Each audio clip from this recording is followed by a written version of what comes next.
Hello viewers, ఎలా ఉన్నారు? బాగున్నారా? ఫస్ట్ టైం కనుక నా ఛానల్ చూస్తుంటే please like, share and subscribe. Video end వరకు చూడండి. వీడియో నచ్చినట్లయితే తప్పకుండా లైక్ చేయండి, షేర్ చేయండి. చాలా బాగుంది కదా ఈ స్ట్రీట్. ఇరువైపులా మొక్కలతోటి, పెద్ద పెద్ద నీడనిచ్చే మొక్కలు, పూలనిచ్చే మొక్కలతోటి, పండ్లనిచ్చే మొక్కలు, ఆక్సిజన్ పంచే మొక్కలు చాలానే ఉన్నాయండి. చూడండి,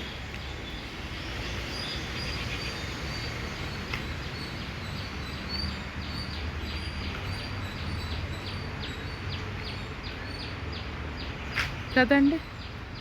అది కొబ్బరి చెట్టు.